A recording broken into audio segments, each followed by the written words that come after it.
आपने ये जो माइंडलेसली और कैजुअली और नॉलेज के बगैर एक इतना बड़ा गैजेट, इसके बहुत यूटिलिटी है लेकिन वो इंटेंशनल है, वो पर्पसफुल है, वो एक खास टाइम में है, वो एक खास फोकस के साथ है, वो एक खास शऊर के साथ है। तो जब आपने इतना बड़ा टूल बगैर नॉलेज के, बगैर शऊर के, बगैर अकल के, बगैर फहम के, बगैर सीखे अपनी लाइफ में भी और बच्चे की लाइफ में भी थमा दिया है, अब मुझे आप ये बताएं कि जो इसके इम्पैक्ट बच्चे की नफ्सियात पे, रिलेशनशिप पे, ब्रेन पे और लाइफ लॉन्ग आएंगे। बच्चा तो छोटा है, उसे तो पता ही नहीं है ना वो क्या कर रहा है। उसको ये समझाएं कि आपको प्री फ्रंटल कॉर्टेक्स खराब हो रहा है, कि आपको समझाएं। तो अगर आप ये चीजें नहीं माइनस कर सके तो बच्चे पे जो इसके एडवर्स इंपैक्ट्स आएंगे, नेगेटिव इंपैक्ट आएंगे, who will be the responsible for that? मैं रिस्पॉन्सिबिलिटी तय नहीं करता, आप मुझे बताएं कि अब आप कहते हैं कि सारे ये तो कर रहे हैं, तो अगर एक काम सारे करते हो तो इससे ये तो नहीं तय होता कि ये काम हेल्दी है। हर वो चीज जो नॉर्मल है वो हेल्दी तो नहीं है। मिसाल के तौर पे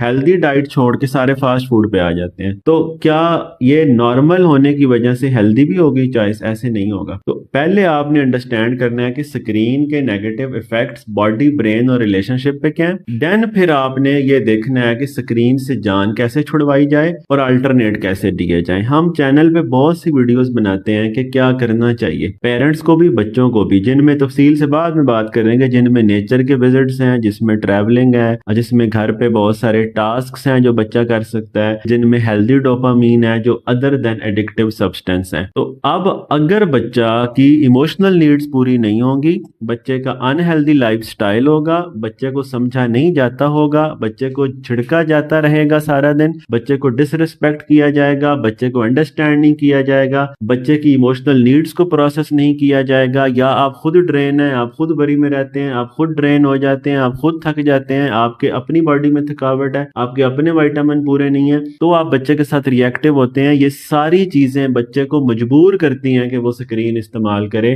ताकि उसको अनहेल्दी डोपामीन मिले और वक्ती तौर पे वो रिलैक्स हो जाए। सवाल मेरा ये है, ऐसा तो नहीं है, आपके घर नहीं होगा फिर भी रिफ्लेक्ट कर लें, ऐसा तो नहीं है कि हमारा बिहेवियर बच्चे को मजबूर कर रहा है कि वो जाके स्क्रीन उठाए? मसलन बड़े फ्री टाइम में क्या करते हैं? अच्छा, वो कहते हैं हम जॉब में बिजी होते हैं। आप जॉब से घर आके क्या करते हैं? अब रात सोने से पहले आखिरी काम कौन सा करते हैं और सुबह उठ के पहला काम कौन सा करते हैं? अगर वो स्क्रीन निकली तो फिर बच्चे का क्या कसूर है? तो इन चीजों पे आप रिफ्लेक्ट करें और आगे चल के हम स्क्रीन एडिक्शन से बचना कैसे है और बाकी चीजों को डिस्कस करेंगे।